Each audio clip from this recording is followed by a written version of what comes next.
Hello and welcome back to the Winterthur Podcast.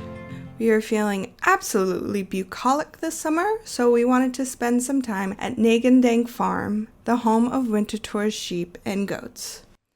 Winterthur, as we know it today, actually originated as a working farm. Farming operations, including a dairy herd, animal husbandry, and crops to feed both humans and animals, formed an important component of life at Winterthur while it was a private home.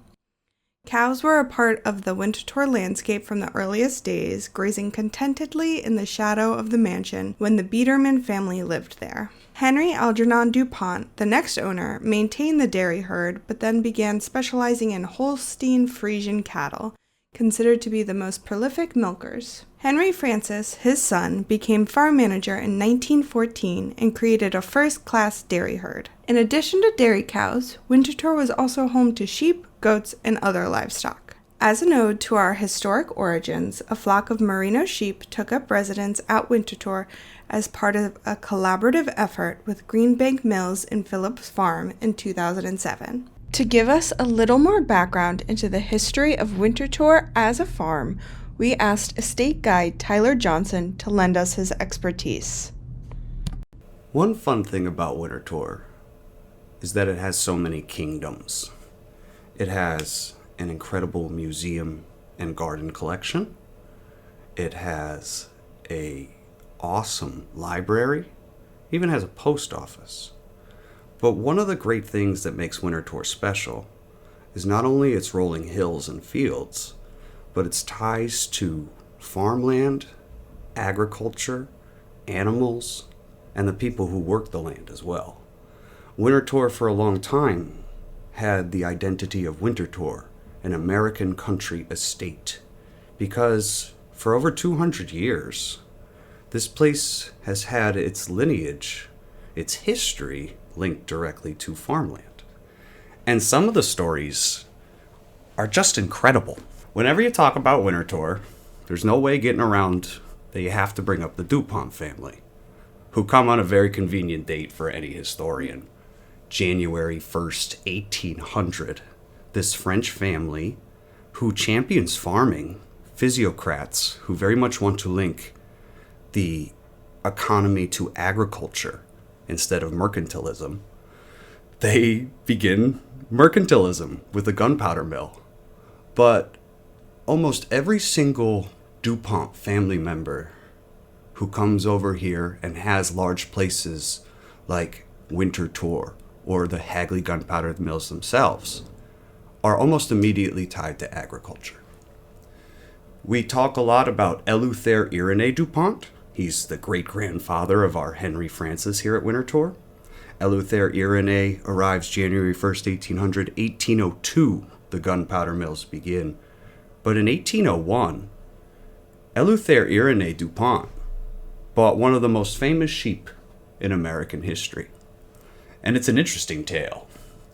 For those of you who like fine clothing like merino wool, you know of the great merino quality that comes from this textile. And United States sheep, end of the 1700s, we have wool here, but it is not the quality that Europe can produce. And in the Iberian Peninsula, there's about 100 plus years of Spanish and Portuguese dominance over merino sheep, so much so that they are property of the kings and queens and will not let them out to anyone except for their friends. In comes Napoleon, and he causes a lot of disruption in the Iberian Peninsula, and merinos are more available, starting a phenomenon in the 18 teens called merino mania, where the price of a merino sheep can get up to $1,000 if you haggle it right. Story of Don Pedro, a sheep who was sent over from the Iberian Peninsula that Eleuthère Irénée helped finance over in 1801. He is one of just a handful of sheep, no more than 4 to 5 merinos, sailing across the Atlantic. Don Pedro is the only one of those who survive. And by 1805, Eleuthère Irénée is able to buy Don Pedro from the man that he helped finance to get over here, and he brings them over to the Hagley gunpowder mills, at the time called Eleutherian Mills. And Don Pedro's notable because he had over 800 babies throughout our United States, because Eleuthère Irénée would lend him out to other farmers to breed with and help try to improve the wool quality by breeding all sorts of sheep with merinos. It's not exactly how it all works, but that was the attempt. And DuPonts are well known for their gunpowder mill and their chemical company, but Eleuthère Irénée actually bought a little tract of land, which now is the nucleus of Winterthur, and he began what is known as Merino Farm / Martin Farm. So of the 800 babies Don Pedro have, the first DuPont presence here at Winterthur is for the babies of Don Pedro, and Don Pedro lived here for a year. For anyone who's taken the Winterthur Garden Tram and seen the back gate where the train station is, that's close to where that farmland was. When Don Pedro passed away, it was noteworthy enough that Thomas Jefferson, our third president, wrote a letter of condolence to Eleuthère Irénée, his friend, thanking him for the benefits that Don Pedro had blessed and tucked across our United States. If you go to the Hagley gunpowder mills, you can still see Don Pedro's horns affixed to his head. All that research brought by a great friend of mine, Josh Horowitz, who I need to give a thumbs up, volunteer at Winterthur, who does incredible work, especially when it comes to things like tulips or merino mania. It's Eleuthere's daughter who's going to be the first DuPont human to move here to Winterthur, and she moves here with her husband, Jacques-Antoine Bitterman. Jacques Bitterman was a financial investor in the company, but he was also greatly invested in agriculture. So in 1837, Jacques Bitterman and Evelina move over here. 1839, their house is completed, and they name the land and the building after Jacques' ancestral home, a place they just honeymooned, Winterthur. And by 1840s, we have Winterthur DuPonts doing all sorts of farmland. There are 2 farmlands here during the Bitterman era of Winterthur's history. They have what's called Winterthur Farm and Lower Farm. And in Winterthur Farm, they have all sorts of experimental crops, millets, barleys, rye, clover. They also have an impressive amount of cows, over 20 cows, for meat and dairy and things like that. And they have a workforce here at Winterthur. So even in the earliest iteration of the owners of the Winterthur home, there are farmlands here out on the property. As Jacques Bitterman gets older, his wife passes away 2 years before him. Jacques moves over to France, and he sells Winterthur land to his brother-in-law, one of 3 Henrys in a row to own this place. So the next iteration of Winterthur Farms is known as Boss Henry's Farm. And for those of you who know our Henry Francis, this is his grandfather. Boss Henry goes by many names. Henry the Red, the Boss, of course. And he turned Winterthur into a gigantic hay farm. We're in the 1860s now. The American Civil War is going on. The DuPont gunpowder mill is probably one of the most important things for the Union Army. Over half of the gunpowder used by the Union was produced by the Hagley gunpowder mills. And so the general, Boss Henry, he needs an incredible amount of hay to keep horses moving. He needs feed for horses. So, it's often joked, the Boss Henry who lived over at Hagley, if you were a drunk employee at that time, you were sent to Winterthur to work in the hay farms to straighten yourself out. So we have different crops here at different times, and it's the Boss Henry's son, another Henry, we call him the Colonel Henry Algernon, who is be the next human to live on the Winterthur property, and he's going to turn it into the estate that we often highlight on what's called the estate tour, which I'll talk about at the end. Colonel Henry Algernon marries his wife in 1876, Pauline Foster, and they receive Winterthur very much as their wedding gift.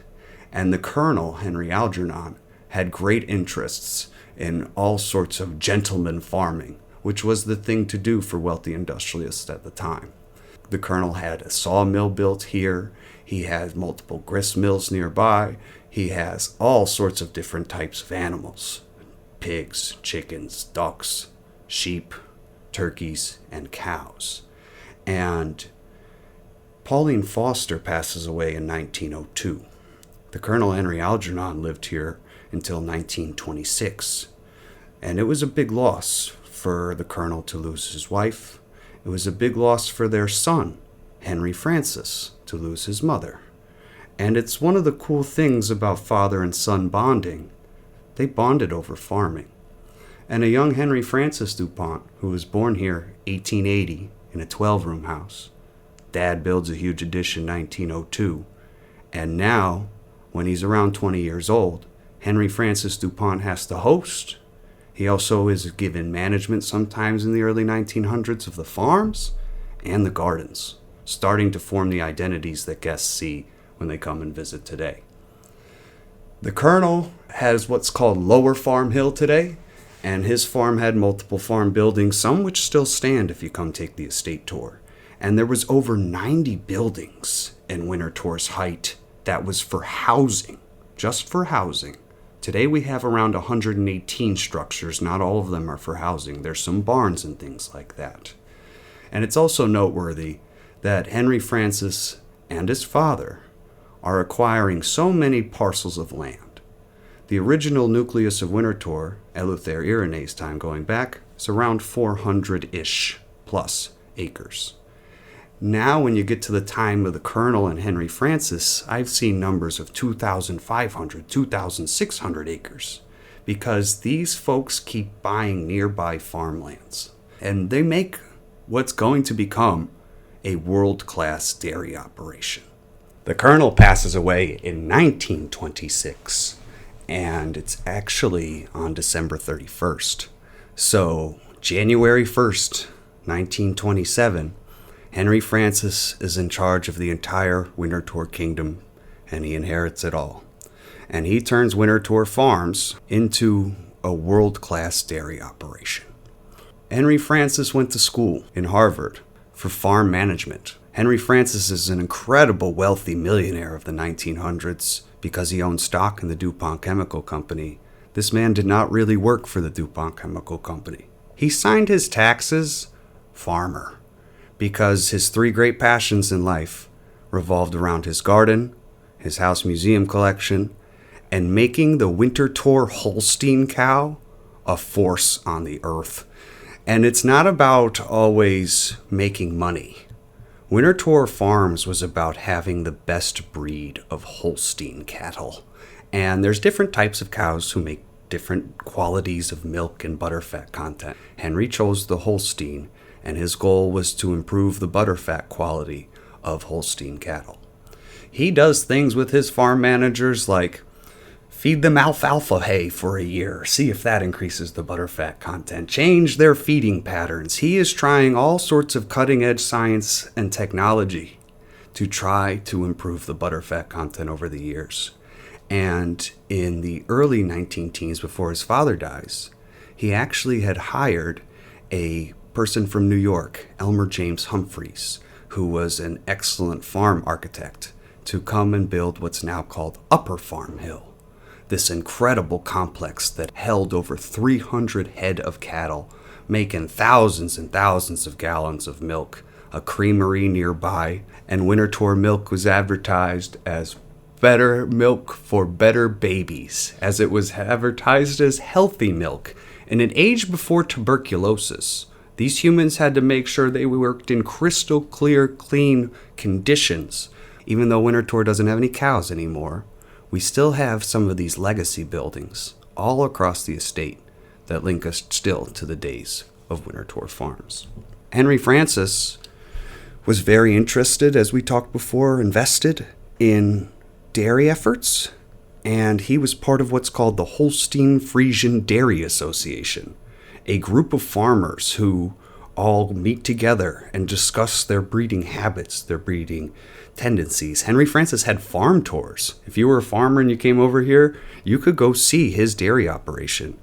For those who go in the house and know of the Shelburne Farms dresser, Henry used to tour other people's dairies operations as well. That's why he went up to Vermont. And that's why he saw a piece of furniture that inspired him to start his museum collection. The farms in Winterthur are just tied at the hip in so many different stories.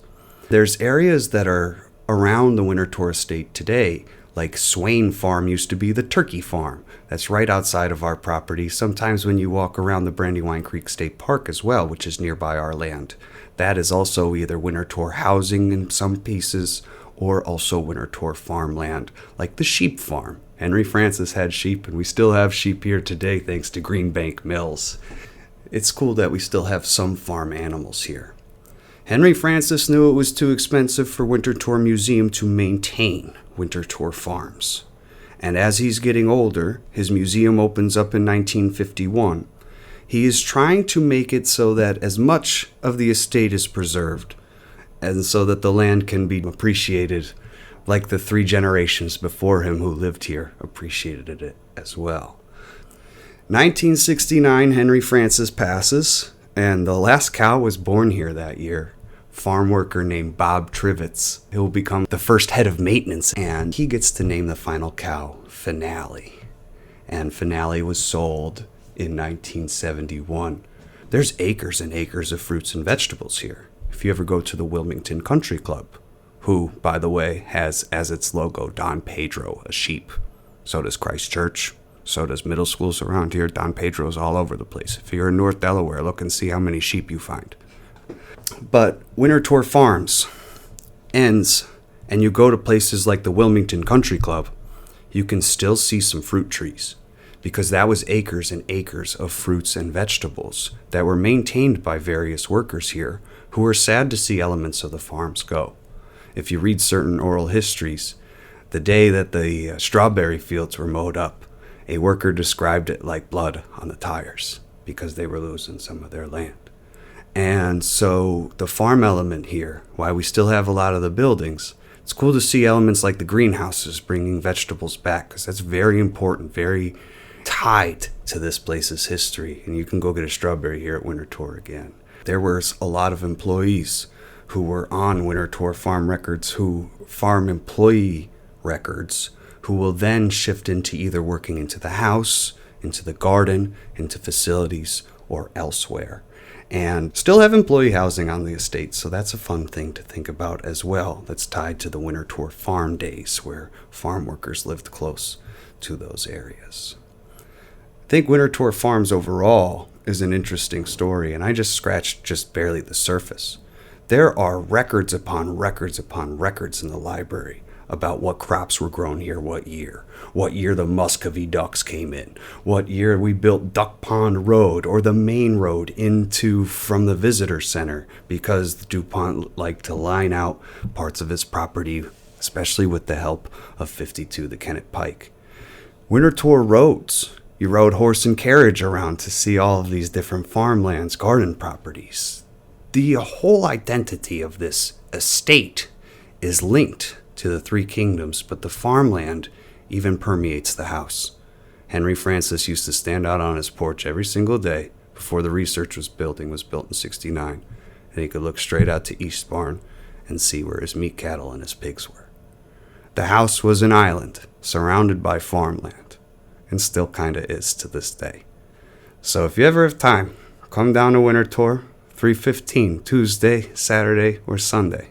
We'll give you a ride around on a garden tram, and we'll get to see and celebrate some of the areas that makes Winterthur a special estate. And we'll even go back to the train station so we can go see and celebrate Don Pedro. Today we are joined by Colleen Goldsboro, Board of Directors Secretary for Greenbank Mills in Phillips Farm. Thank you for joining us, Colleen. Can you tell us how the partnership between Winterthur and Greenbank Mills and Phillips Farm began? Well, thank you for having me. Greenbank Mill purchased Leicester Longwool sheep from Colonial Williamsburg back in 1997 to partner on preservation of rare breed sheep. By 1998, we expanded our heritage breed flock to include the Delaney Merinos, where the first ram on Greenbank property was born. We named him Oliver after Oliver Evans, who is the local inventor who developed the system of buckets and elevators used in the grist mill on site at Greenbank. Oliver grew up to look just like Don Pedro, who, if you are unaware, was the first merino ram brought over by E.I. DuPont from France in 1801. From there, our breeding program grew, and so we needed a little more space and little more pasture to support the flock. So in 2007, we added 5 ewes to establish a flock at Winterthur to bring the Delaney Merino back to where the breed first started. This also helped Winterthur's initiative to bring back the estate's early history as a working farm. What is the history of sheep and goats at Winterthur? So the DuPonts had a working farm until 1969, as you mentioned, and with the vast pasture and land, it was ideal for all the livestock that inhabited their farm, including sheep, goats, and cattle. The Delaney Merino sheep are a wool breed, which means they were mainly used for their wool, and their wool was desired due to being coined the finest in the world, due to how soft it was once it was processed. The merino wool is still one of the preferred wool fibers for clothing to this day. The goats were added for natural land control to help with invasive species. They were also used as a different form of food in addition to cattle, poultry, and other livestock. Can you give us an overview of how the sheep and goats are cared for? At Winterthur, we have a shift in the morning and a shift in the evening. We couldn't support our flock without all our volunteers. The main 3 things they need are what we all need: food, water, and shelter. At the beginning and end of each shift, the sheep and goats will be separated due to having dietary restrictions for grain. Otherwise, the hay provided in the beautiful pasture is their main diet. Each day, the flock is let out into pasture in the morning and brought back into the barn at night. We make sure that all water containers are full of clean water, and cleaning of the barn happens daily. The shepherds are taught to look for any injury or illness each shift. However, we do quarterly healthcare days where we check the whole flock in a little more detail and trim their hooves. The goats and sheep are also shorn once a year. Do you have a favorite sheep or goat? Well, obviously it's hard to choose between all of them, but if I had to choose one, I'd have to go with Jody, one of our merino sheeps. She is our most social sheep due to being a bottle lamb, so it's always nice to be greeted when I visit or cover for a shift. Thank you for joining us, Colleen. We hope you enjoyed this cozy trip into Winterthur's agricultural past and present. From heritage breeds to historic partnerships, the sheep and goats still have a meaningful place in the landscape here. If you find yourself wandering Winterthur's grounds this summer, keep an eye out for the flock, living links to the estate's agricultural roots. Follow us on social media to see photos of our pastoral friends, and be sure to subscribe to this podcast so you don't miss any future episodes. Thank you for listening.